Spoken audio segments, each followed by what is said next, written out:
evening, good morning, good afternoon, whichever part of the world you are, and a very, very warm welcome to these very, very, very, very precious teachings. And so we're all fellow travelers on the path, and deeply privileged and blessed to have Venerable Geshe Lhakdor offer these teachings to us. He's a precious and popular, much in demand teacher. We have been very grateful that he has been doing teachings for our Sangha with the Foundation for Universal Responsibility in Delhi for more than a decade. It started once a year. He was in great demand, so it became twice a year.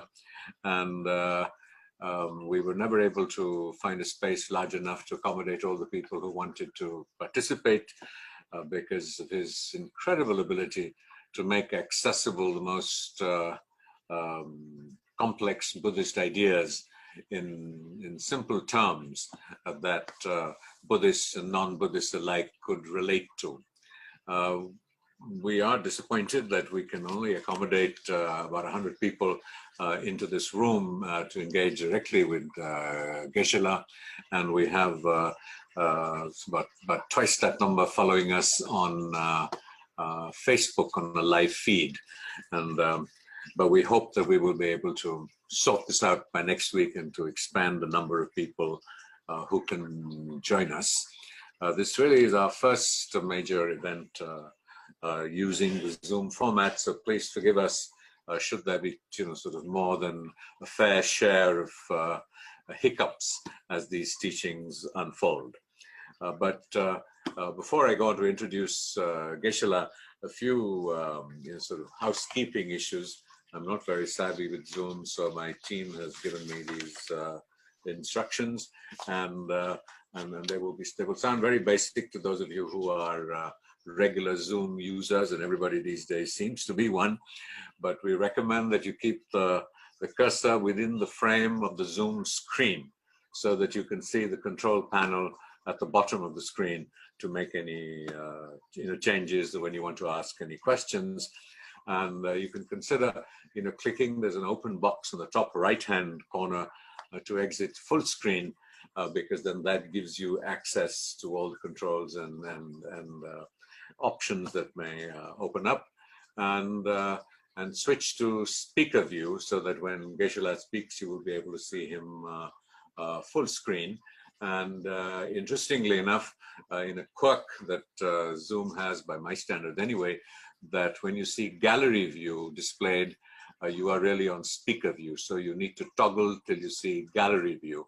And then when we cut to Geshe La, you will see him full screen. Otherwise, you'll see him in a tiny box. And we will be delighted if you kept the camera on. And even if it isn't, when you need to ask a question, and that is the second from the bottom, second left from the bottom, camera icon, which you need to put on. And I will just repeat this, but when you need to ask the question, you need to click on the participants button at the bottom of your screen and raise the flag, quite literally. And we will call upon you to ask the question, and my colleague will unmute you. So till then, you will have to maintain silence, or at least we will assume that you're maintaining a silence while you're doing this. And I know that I see so many familiar faces, and that most of you are already familiar with Geshe Lhakdor, and I know I almost always each year embarrass him by a fairly lengthy introduction, and for which he gives me a very monk-like and gentle rap on the knuckles for waxing so many details about him. So with craving Lhakdor's forgiveness for doing this again, but I think it's the introduction is important, certainly for people who are joining us for the first time, and particularly because this is a virtual event, so they can get a sense of him and know him better. Geshe La is most importantly for us He is the trustee of the Foundation for Universal Responsibility that is organizing this event. And so we all promise to do our best and to be on good behavior. He has served as His Holiness the Dalai Lama as his translator and religious assistant from 1989 for several years. He was has co-translated, co-produced and edited several books by His Holiness. He is director of the Library of Tibetan Works and Archives in Dharamsala. He facilitates the Science for Monks program and shares his expertise as a scholar of science and philosophy at numerous spaces and contexts, as the director of the Central Archives of His Holiness, a member of the advisory board of the Institute of Tibetan Classics in Montreal and Canada, and of course as the director of a very important Tibetan institution, the Tibetan Library, and head the Science Education Project. He has studied specialized Buddhist philosophy at the Institute of Buddhist Dialectics in Dharamsala and received the Master of Prajnaparamita in 1982, the Master of Madhyamika in 1989, and the Master of Philosophy from Delhi University, where he has also served as a visiting professor. He has been an honorary professor at the University of British Columbia in Vancouver and conferred an honorary professorship by the University of Delhi, and interestingly in the Department of Psychology. So brevity is the soul of wit, and I will not intrude any further between the wisdom and dare I add, the enormous blessing of being able to listen to a great master and a great teacher. And thank you, Geshe La, for this great blessing and great honor. And we hope that the next one will be in person here in Delhi, at least for those of us who live here, selfishly so, but we're delighted to be able to share these teachings with people from around the world. We have more than 300 people who have registered. So Geshe La, is over to you.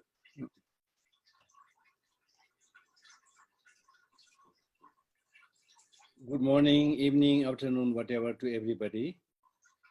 And thank you, Rajiv, for this short and sweet introduction. And thank you for the Foundation of Universal Responsibility for constantly organizing such programs. And I very happily accepted this invitation, not because I'm a great scholar or great practitioner, but I accepted it as a wonderful opportunity to share the little bit that I know. And this is also an opportunity to at least online meet many of my friends, or at least hear each other, which is wonderful. Because in the spirit of Buddhism, we always say, when the heart, the feeling of the heart or the mind of two people is close, then the actual physical distance is not that important. And we have a saying which says that the blessings of a Lama is greater at a distance, because sometimes you live too closely, then you may not show any regard or interest in that particular Lama or things like that, or even friendship. So sometimes it is better, that there is a space, as we say these days, social distancing in that way is good. So today's teaching is related to the conversation between Atisha and Romtomba. And there is a section called the teachings of the spiritual father, and another section called the teachings of the spiritual son. So the teaching of the spiritual father actually refers to the dialogue or the question answer between Atisha and Romtomba. Romtomba being the founder of the Kadamba school, and he's really treated as the forefather of all the Kadamba, masters. So therefore that dialogue is called the teachings of the spiritual father. And then the dialogue with dialogue or question answer with Atisha by other students like Mok Lozawa and so forth, that is called teaching of the spiritual son. So each has like 4 chapters each. So this text that we are going to read is the the teaching of the spiritual father, which actually has something like 23 chapters. And what you already got is some verses. And so we'll try to explain that as much as possible. And just for the sake of some people who may not have much knowledge about Atisha, I will just read a few lines about his biography. Atisha is most commonly said to have been born in the year 980 in Vajra Yogini, interesting name of the village. Vajra Yogini village in Bikrampur, the northeastern region of Bengal, located in modern-day Bangladesh. His homestead in the village is still known to the local people as the Ponditar Bita, as they say in Bengali, Pondita Bita. Even Atisha is called Otish Dibonkor. You know, there's the Bengali way of speaking things. So that village is still called as the Ponditar Bita, which means the homestead of Pandit, a learned man, which refers to Atisha. So if you read the biography of Atisha, he really mirrors the life of Shakyamuni Buddha. And he was also a young prince like Buddha. And that young prince is depicted as having a natural capacity to swift learning in multiple fields and the practice of Dharma at a very young age. So I wanted to read these few lines. He had become well versed in astrology, writing, and the Sanskrit by the age of 3. Can you believe this? So all this shows that he is an extraordinary person, and able to distinguish between the Buddhist and non-Buddhist doctrines by the age of 10, and would eventually become a master of the teachings of Mahayana, Hinayana, and Vajrayana Buddhism under the guidance of over 115 different spiritual masters. So just to give you a flavor of that, you know, how great he is. Then there is this major story of how he contacted all these 150 teachers, and especially his visit to Swandipa, the Golden Island, and staying there for 12 years, studying from Lama Selingpa, or the master from the Swandipa. I mean, if you read, I mean, these days you can read all this online, and there are books also. So please do read it. I have this habit of giving homework also, I think, which is sometimes works better than somebody saying everything.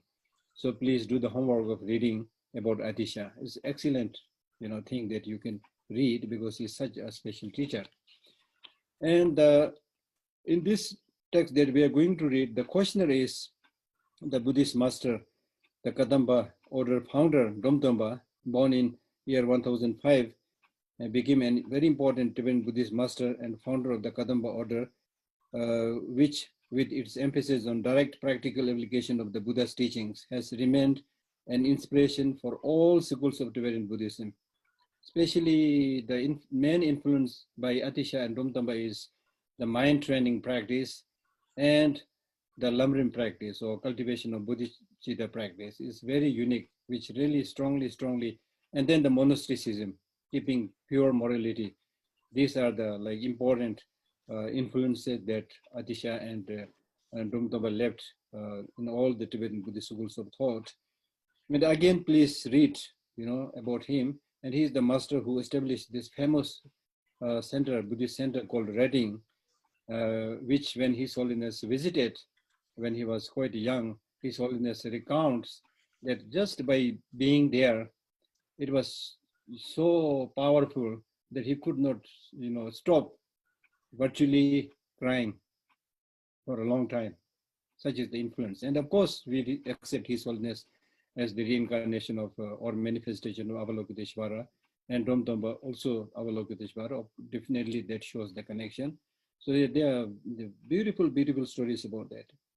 And without going further, one thing that I would, before I forget, is that if you read the life story, unfortunately, you may not be able to read it in length. There may be short versions available in English. In Tibetan, there are many versions. So one thing that really struck me, and I have started inspiring the lay people also, lay practitioners also, please follow the lifestyle of Domtamba. Domtamba intentionally remained as an upasika, you know, the lay person with 5, laypersons' precepts. He intentionally did that so that ordinary people can, without hesitation, approach him anytime. And it said that in a day, he's invited by many for this and that, purpose. And then he was actually, in terms of his actually maintaining the moral discipline, he said he's much better than a monk. And so of course, there is advantage for become a monk or a nun, but that does not mean to say that we cannot become a great practitioner if you remain as a lay person. He's such a wonderful inspiration. And in fact, I was really thinking that we should start some kind of activities or centers in the Dromtomba. I'm highly, highly motivated by reading his life story. And in the encounter and the dialogue between Dromtomba and Atisha, it's amazing. I can't read all of this, and you may not also be able to appreciate or understand.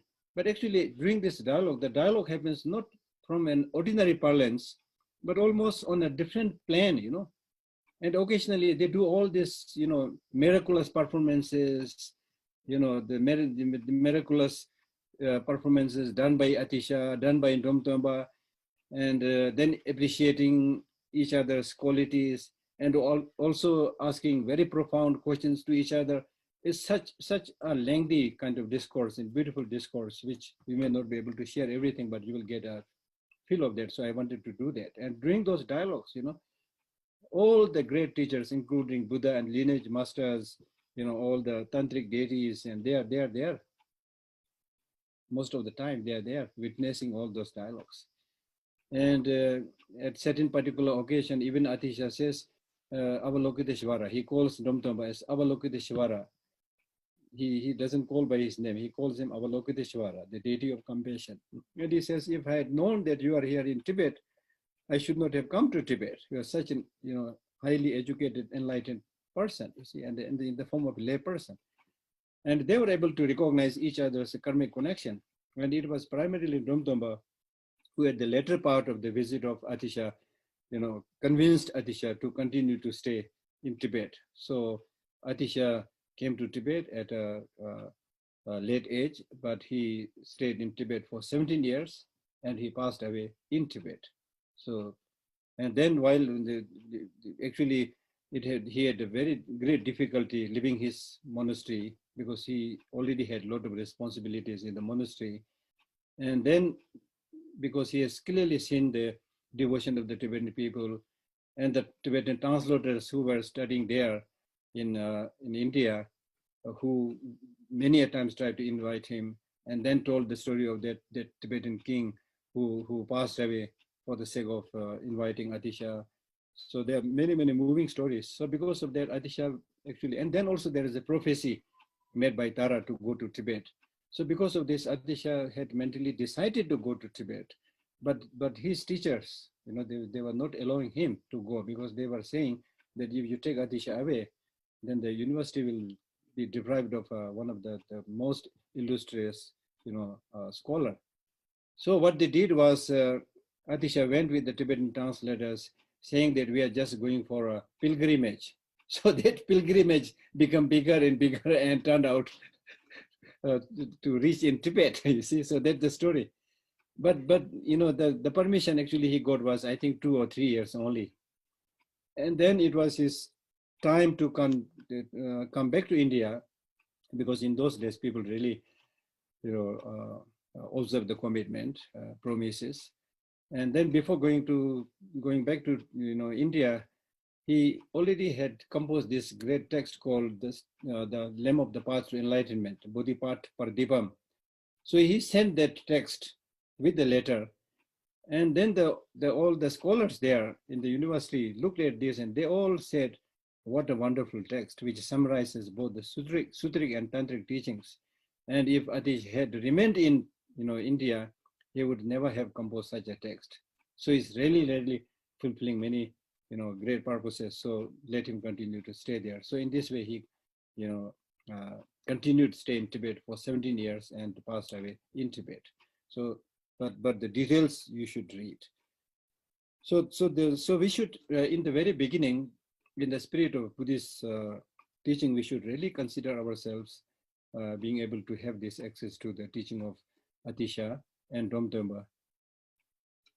Now, luckily, many of these teachings of Atisha and Domtomba are not only available in the Tibetan community, they are translated and available. His Holiness has given these teachings in many other foreign countries also. So we are really, really lucky.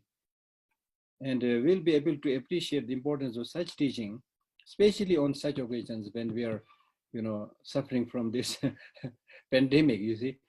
Unfortunately, people normally don't realize the importance of these spiritual teachings unless they face some difficulties, some problem. Now we are facing that problem right now.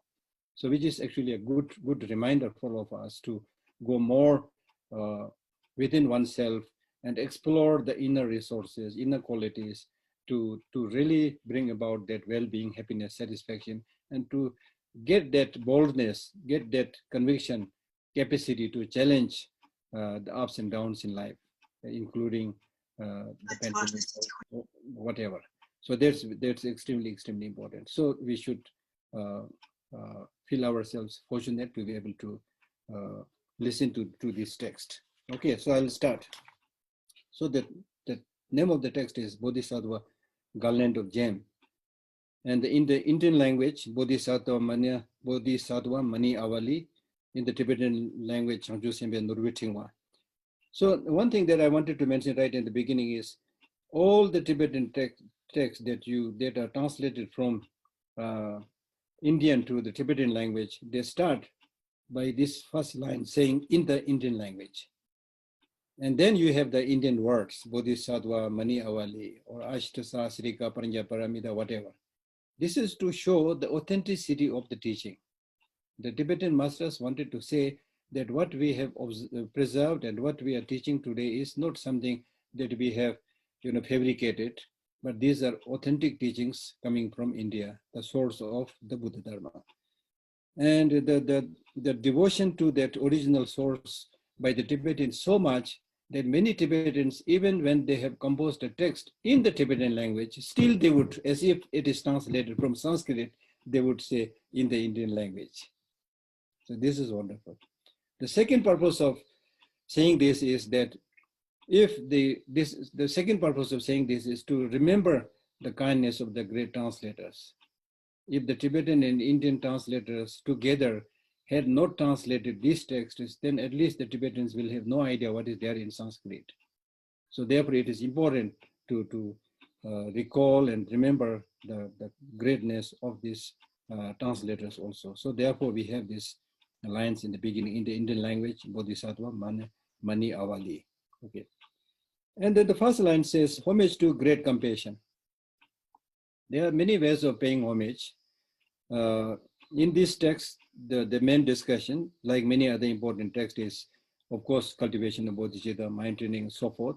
So therefore, and the bodhicitta, the source of bodhicitta is great compassion. The direct source of bodhicitta is great compassion. So therefore, it is very, very befitting to pay homage to that great compassion. Pay homage. We use the English word homage, but in Tibetan we use the word chaksalo, which is something like paying homage, but which actually means the Tibetan word chaksal has two meanings. One is chak means to sweep the dust, and then sal means to seek the qualities. So meaning that when you pay homage, what you need to remember is you pay homage to the great beings so that you are able to purify your negative emotions, which is like the collection of dust. You want to purify that, and not only purify your negative emotions, but you also would like to imbibe the good qualities like loving kindness, compassion, and so forth. So every time you pay homage, you need to remember this. The purpose of paying homage to the great beings is that I refine myself, purify my negative emotions, and equip myself with the positive emotions. That should be the motivation. And also the purpose of paying homage, which also means bow down, the purpose of bowing down to people with great qualities or masters with great realizations is normally that when you are puffed up, when you're arrogant, you don't create space and room for obtaining the higher qualities, good qualities like loving kindness and compassion. In the Tibetan, society, we have a saying which says, if you are puffed up or inflated like a balloon, then there is no possibility to put water on that inflated balloon. The water will just slip by. So similarly, if you are inflated and with little knowledge, little education, if you get puffed up, then you will not develop that receptivity. So therefore, the purpose of paying homage is to develop a sense of humility. And if you develop this sense of humility all the time, you can receive teachings even from a little kid, from the mouth of a small child. And as one Tibetan master says, that if you are able to read, then the whole cosmos, the whole environment, not only from great teachers or human beings, but the whole natural environment that we see around is your spiritual teacher. You can learn so many things from the birds, from animals, from river, from water, from mountains, and so forth.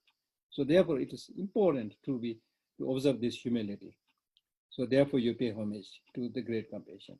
Now, why should you pay homage to great compassion? Now here, the text opens by paying homage to, it says great compassion. In one sense, it is not talking about a great being like Avalokiteshvara. It's not saying that directly. It could also mean Avalokiteshvara, but it could also just means great compassion.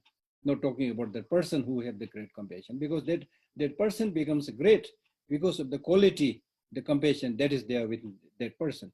So therefore, it's extremely important to see the importance of compassion, which is actually, honestly speaking, in today's world, the qualities, inner qualities like loving kindness, compassion, and so forth, these are kind of rare commodities which we cannot buy from a supermarket, right? Any internal mental quality, we tend to neglect. We tend not to appreciate, because we have this short-sightedness and also have this ordinary habit of, taking notice or paying attention to only what is visible, what is physical, what you can hear, what you can see, what your five senses can approach, and anything beyond the five senses, we tend to ignore it. And therefore, we have almost everything that we need as far as the material accumulation is concerned, but as far as the internal mind is concerned, we are suffering from internal mental poverty. And much of the problem that we are seeing, including the pandemic that we are experiencing, including the pollution, environmental destruction, and the stupid leaders, threatening to bomb and kill each other, these are all out of ignorance, short-sighted stupidity. I don't need to elaborate on this. We really need to understand this. If humanity is to survive, if sentient beings are to survive, if the nature is to survive in unity, in harmony, the only way is to explore these internal qualities and appreciate the positive internal qualities and share it and live this short life like brothers and sisters on this planet. If we are able to do that, as far as natural resources concerned, we have enough. If you don't, misuse it or exploit it, we have enough. The only thing is, because of short-sightedness, because of ignorance, because of greed, we are destroying everything and not able to construct much in a positive sense. Even the so-called material progress is from a perfect or right perspective. I don't know whether we are making any progress. The whole system of education that we have today is not so much about human flourishment. Education must be related to human flourishment, not just reading, writing, and mathematics, and then get a job and earn some money, get married, and then you think, oh, I'm settled. No, you're not settled. So long as you have this internal afflictive emotions like anger and jealousy within you, even if you become the richest person in the world, you're not settled. And this reminds me of a teaching by Nagarjuna, where he says, if you really want to get settled, if you really want to get established, you must strive to benefit others. And if you do not engage in activities benefiting others, you will never be settled. You will never be able to get yourself established. That's so profound teaching. I was highly moved when I read that verse by Nagarjuna. So therefore, for one's own long-term purposes, happiness, and for the happiness and long-term purposes of others, the most important thing is internal mental calmness, and which is possible by developing qualities like great compassion, to whom we are paying homage right now. And then what is compassion? That compassion arises by seeing the reality. In the very beginning of Chandrakirti's Madhyamika Avatara, he talks about 3 types of compassions. Compassion focusing on sentient beings, compassion focusing on impermanence, compassion focusing on lack of inherent existence of all phenomena. So the first, the compassion focusing on sentient beings, means seeing the sufferings of sentient beings. You should develop compassion. You should feel sorry for them and try to help them. You see, if you look carefully, we don't see carefully. If you look carefully, there's hardly anybody. The rich people have their own suffering. Poor people, of course, have their own suffering. Educated, the so-called educated people have their own suffering. The so-called Hollywood, Bollywood actor, actresses have their own suffering, which you are seeing these days now on the screen so much, at least in India. So they have their own suffering. So that suffering is rampant everywhere. And it is because of taking wrong steps, doing wrong things, right? So therefore, when you see this, therefore great teachers like Shantideva, he says, you don't have to kill people, they will die. I mean, look at the wisdom. Whereas the so-called intelligent, powerful world leaders, they are bent, to destroy everybody with their nuclear armament and the latest, destructive weapons. They are constructing all the time to flex their muscle and threaten other people.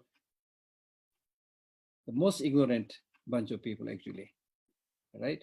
And Shantideva says, as I said, you don't have to kill people, they will die. So true. One thing is that death is definite, and the time for death is indefinite. It can come anytime, due to COVID or any other time. So what through this, what these Buddhist masters are saying, since death is definite and the time of death is indefinite, so you are not sure how long you are going to live. Therefore, while you are alive, while you live, be nice to others. Every day, smile and be happy. Don't think that you will be happy tomorrow. No, the time to be happy and peaceful is now, at this very moment, when you are listening to this talk or things like that. Just smile, be happy.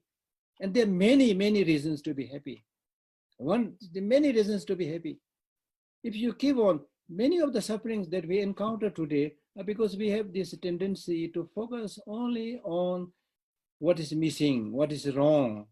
And we have this habit of complaining, and especially because of this self-cherishing attitude. I, me, and mine, I, me, and mine, I need this, I don't have, we are so narrowly focused on this I and self-grasping. And therefore, you always think something is missing, something is not perfect. But if you look carefully, everything is perfect. Each and every individual is perfect. Each and every individual has their own capacity, different capacity, yes. So you don't have to have the same capacity just like other people. It's important for you to appreciate your own capacity. For example, the frog, seemingly very weak, but it has its own capacity. The process of jumping or something which is really beautiful, it has own capacity. We don't have that. So its capacity is to jump around and also to swim, that is his capacity. So we should not expect a frog to climb a tree or things like that. And if the frog is not able to climb the tree, you should not say the frog is imperfect. So all of us, number one, to be happy, we should go within, explore our internal resources, use our brain, and whatever is within your capacity to do the right thing, to do the good thing, even if it is just a smile, just smile, do that, and you will be happy. And you will be happy because if you compare, like you are a human being, not a dog, not a cow. If you are a cow, then which is the hospital to get the proper treatment? You can't use any of these modern facilities, email or iPhone, or when your eyesight is good, you need eyeglass. I've never seen a cow or a dog or a bird using eyeglasses. Right. So what I'm saying is, these so-called facilities that human beings aspire and have. I'm not trying to be pessimistic. They may have their, in certain many cases, they may have their benefit advantage. But then you should look at that other birds and animals which don't have any of these facilities. But they don't create much problem to other sentient beings. And the so-called human beings with this wonderful capacity, with this wonderful, resources, we are creating so much problem, not only among human beings, but also to the environment, to the whole existence, the whole environment. This is because, as His Holiness the Dalai Lama always says, this is because we are human beings, have this wonderful human intelligence. And this intelligence itself is just like nuclear, energy. The nuclear energy itself, we cannot say good or bad. It depends where you use it, how you use it. If you use it properly, you can produce electricity and many good things. If you misuse it, you will prepare a nuclear bomb. So similarly, this human intelligence, if we use it in the right way, you can be His Holiness the Dalai Lama, you can be Mahatma Gandhi, you can be Nelson Mandela. There's so many great people that the world has produced. Just one person can bring so much peace and happiness in the mind of so many other people. If you're able to do that, then you are fulfilling the purpose of your human life. And His Holiness the Dalai Lama very clearly says, having came or born on this planet, in your life, if you're able to bring happiness in the mind of at least 10-20 people, then your visit on this planet is meaningful. And if you're not able to do that, then there's not much purpose. Just eating, sleeping, and going to the toilet. That more or less animals also do, right? So it's important to recognize this. So the main point that I'm trying to drive at is that whether you engage in Buddhist practice or not, the important thing is use this wonderful human intelligence for positive, constructive practices. Make it a point to help others as much as possible. And if you cannot help, again, I'm quoting His Holiness Dalai Lama, and if you cannot help, at least refrain from harming. So there, one of the most important qualities, compassion. So therefore, we pay homage to compassion means we should really appreciate this compassion, study more about the importance of compassion, scientific findings about the benefit of compassion. In our ordinary day-to-day life, the compassion that is extended by mothers to their children and so forth, the compassion that we receive in the hospitals or in many, many other places, is the really compassion that is the source of peace and happiness. That's most important. And therefore, the Buddha, in his own sutra, he says, if you have one quality in the palm of your hand, you have all the qualities in the palm of your hand. And what is that quality? Great compassion. You see, I always, give this example. If you're thirsty, you need to drink water, but not necessarily the whole ocean. Yes, there are so many things to learn in Buddhism and many other, religious texts and so forth. But if you do one practice properly, for example, if you practice this great compassion, you will achieve so many things. And we don't achieve much because we are kind of jack of all trade, a little bit here, a little bit there, and then they share this, just like I'm doing right now, share this superficial knowledge and oneself not doing any practice. That is the problem. So it's really like, going into a hotel and read the list in the menu and not order any food, don't eat anything. And then you will starve, you see. So it's really, really important to make it a point and make it a kind of commitment to do these practices as much as possible. Okay, so I think we are done nearly. Maybe I will explain just next line. Homage to the Lamas, the second line. Homage to the Lamas. Now here you need to know the meaning of the word Lama. People who don't know, they think all the Tibetan monks are Lamas. They will say, Lama, how are you? You know, to any monk they will say. But actually, not all the monks are lamas. The word lama means somebody who is superior.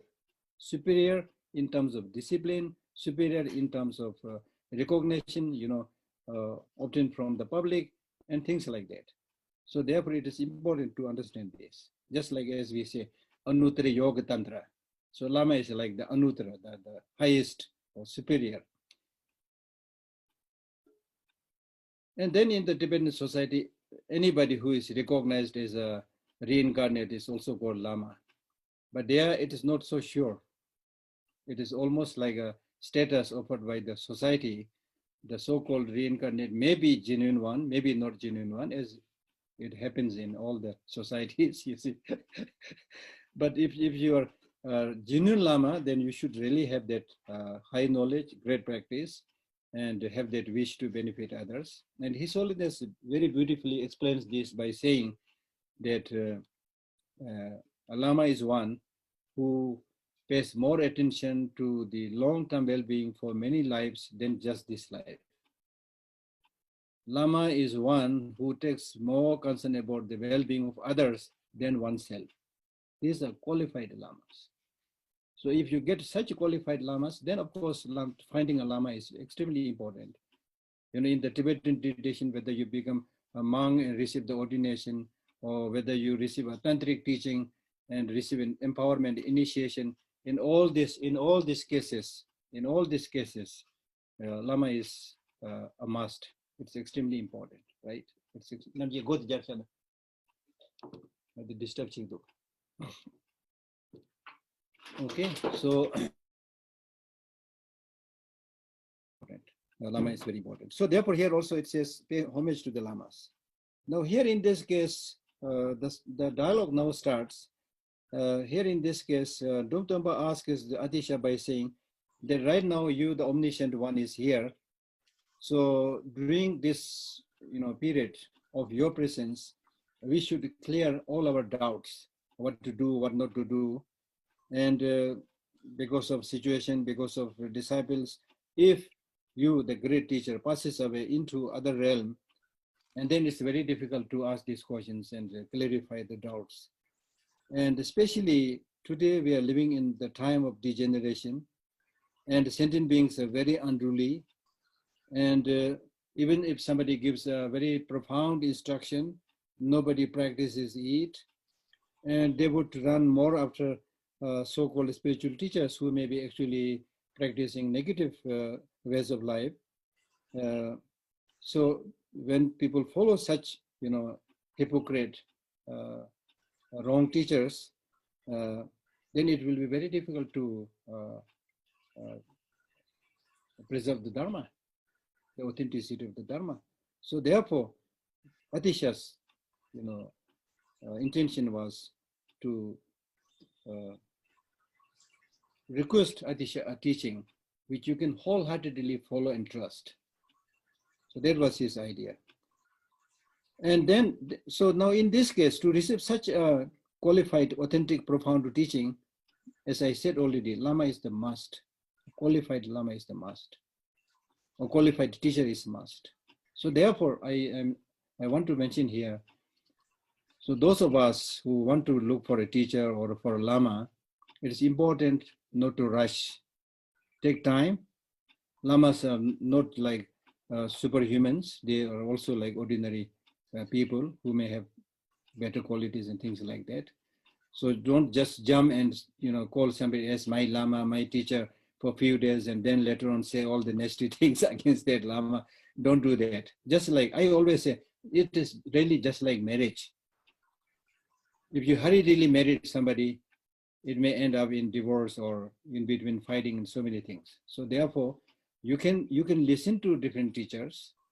You can take time, experiment them, see how good they are, especially in terms of practice of compassion and of course knowledge also.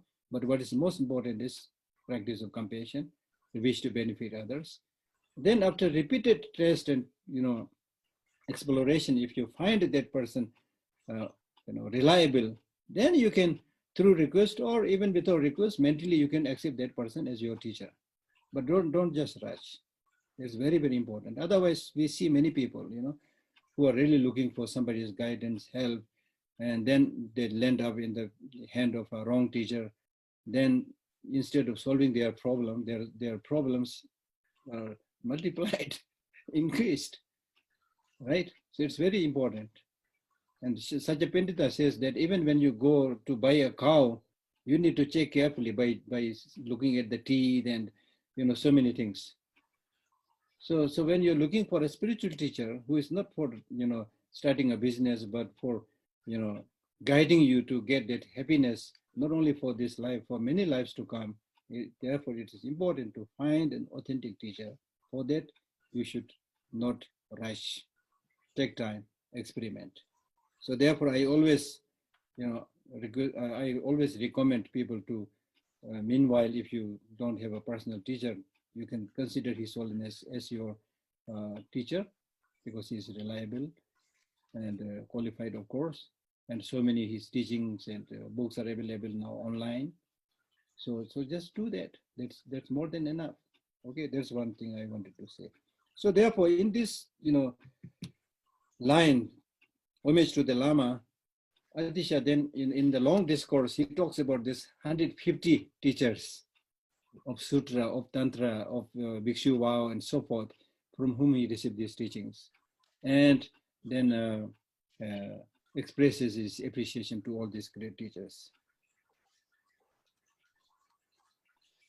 So therefore, just remembering the names of your teachers and recalling the instructions that he has given will have far-reaching benefit. So therefore, it is important to remember one's teacher, especially remember his instruction. So therefore, right in the beginning, it talks about the importance of teacher, which is basically saying, if you read any of the Lamrim text, the first thing they'll talk about is the importance of the spiritual master. So this is really talking about how to find a reliable spiritual master and follow it. Okay, so I stop it here. I already spent more time than I should. So. Oh, no, Geshe. I think the more we listen to you, the more illuminating it is. But you have very kindly and generously agreed to answer some questions. Yeah. So I will sort of yield the virtual floor to our guests and fellow travelers.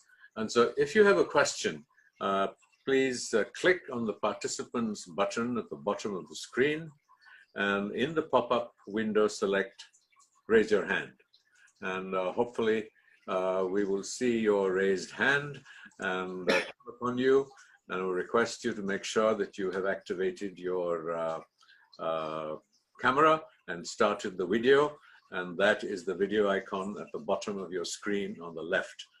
Before you do that, and then the host, which is either myself or my colleague Diksha and Seema, or Northern, we have 3 or 4 people posted strategically on the different screens, will send you an unmute authorization. And you press unmute and you ask your question.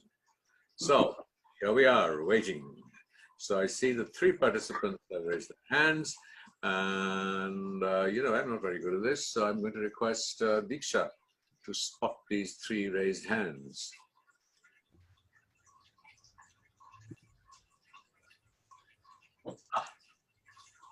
Yes, please go ahead. Hello, thank you very much. I really learned a lot in a very short amount of time. I really appreciate it, especially the quote by Shantideva. I have a question as a practitioner lacking in discipline. Yeah. I often find that I end up cutting short my practice.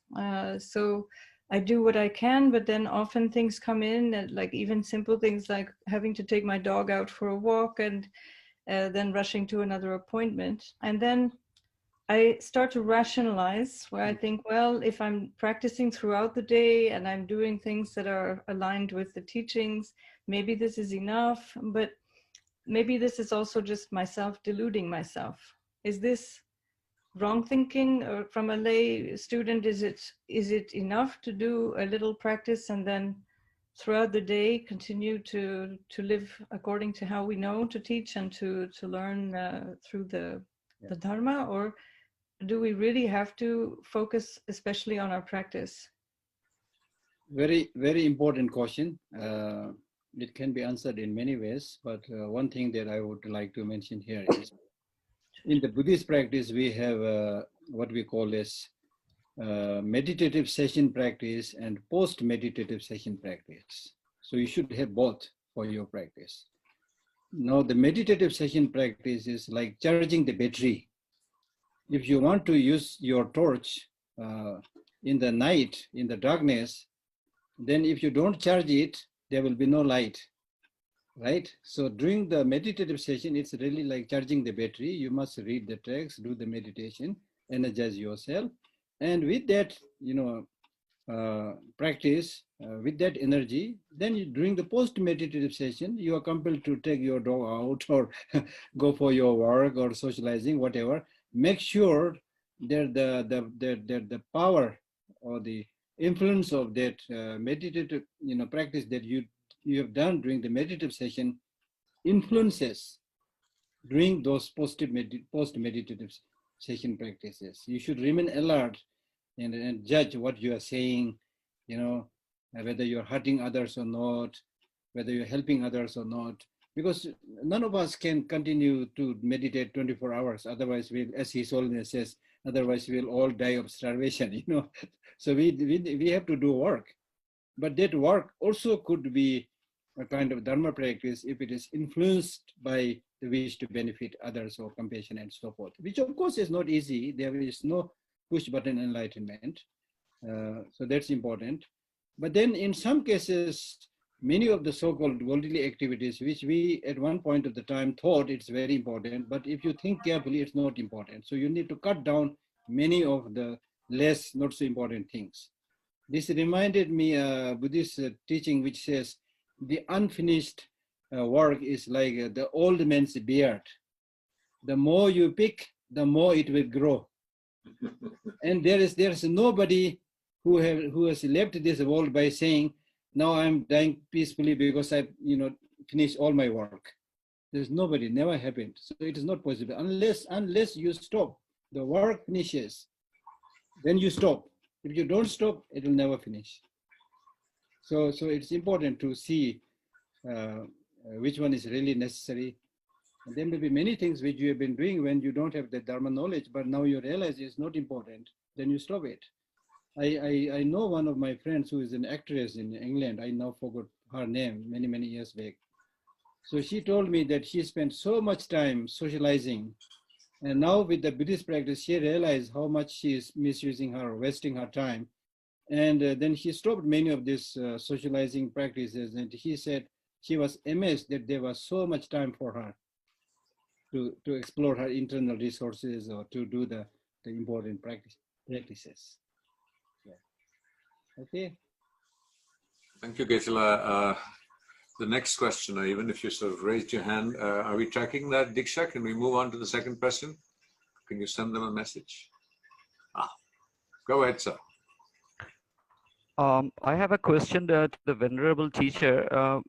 When you were mentioning about Chandrakitri, 3 types of compassion, one you mentioned about the compassion to sentient beings, and the other was to impermanence. And what was the last one? I just wanted to clarify that. Third one was seeing the leg of inherent existence of everything. Inherent emptiness in everything. Exactly. Okay. So, I mean, these 3 types of compassion, it's something which we have to integrate and then see how we can practice this as the great compassion, the karuna. Exactly, because even if you just follow some of the quotations and follow some of the teachers and keep on saying compassion is important, but you will not be able to develop much conviction unless you see the reality, the way things are.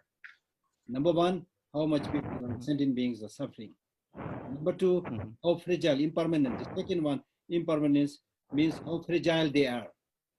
Third, that they don't have independent existence. It's really almost like saying impermanent, we don't have any, non-changing, entity or independent existence, but to our stupid ordinary mind, we think that I will be there forever. And it's because of this grasping, we unnecessarily suffer. somewhere in the story of Atisha's encounter with one a female Devi, female goddess, at one particular time, Atisha saw one very elderly woman crying heavily, and then after some time laughing like anything. So Atisha could not understand it. He said, why you are laughing so much and why you are crying so much almost at the same time? And this old lady was saying that I'm crying so much because of seeing the sufferings of all sentient beings. And then she said, I'm laughing because if people really make effort, it's very easy to be happy. Because if you see the lack of inherent existence of everything or fragility of everything, see the reality, then all this clinging and grasping will stop. And all the sufferings arise because of grasping. The running that we are doing today, or whatever pursuit, is because of grasping and clinging. And if you don't have that, then the great teachers like Buddha and Milarepa, they all said, I'm very happy because I have nothing now. I'm very happy because I have nothing. And we will, of course, think the other way. We'll think I'm unhappy because I don't have. You see? There's the difference. So I think we have time for one more question, maybe two. So who's the next question? Diksha, do you have the third person? Yeah, so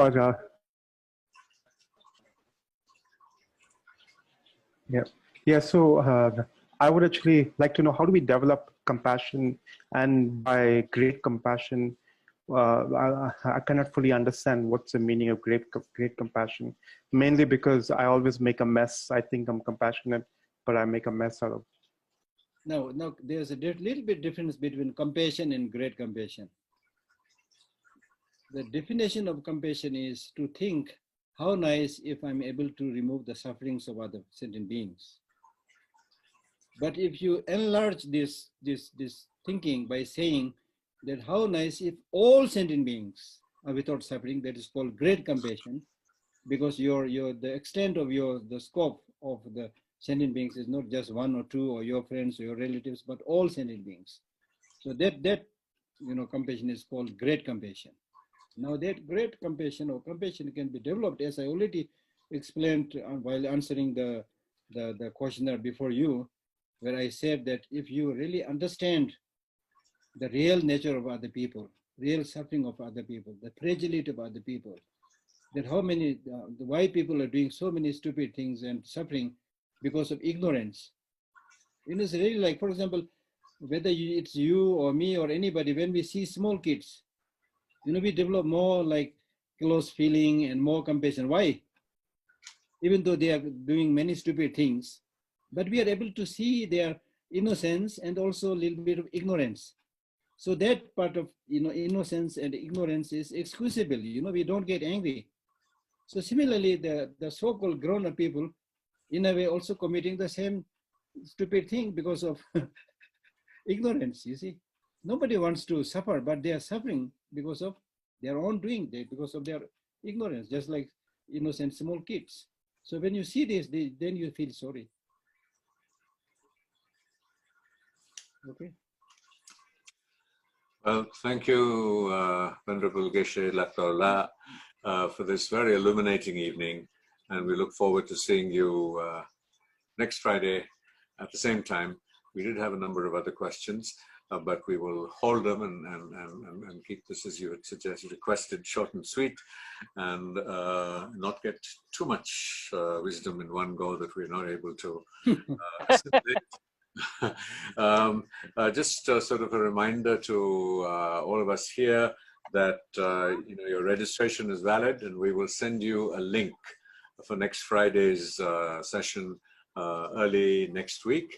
And if you have any comments and suggestions, and I see two suggestions already on my screen, requesting Geshe-la to give sort of some scheduled personal consultation as he does during his visits to Delhi virtually to some of the participants who may want to talk to Geshe-la for about half an hour or something. So we will work on that with Geshe-la and announce this at the next session, where you can log in and hopefully can create a little time to see 1 or 2 people at least every week. So thank you very much. And if you have any suggestions how we can do things better, please write in to us. And meanwhile, have a safe week in these difficult and challenging times. We're recording this from Delhi, which is seeing a huge spike in cases. And this sort of bizarre in an environment of there being so much fear and trepidation, and yet everything sort of, you know, opening up in a strange kind of fantasy world. So our prayers on behalf of the foundation, Geshe La, and the entire community, that all of us stay well, stay healthy, and through listening to Geshe La's teachings, accumulate insight, wisdom, and merit to better serve our fellow ascension beings. Thank you, everybody, and good night.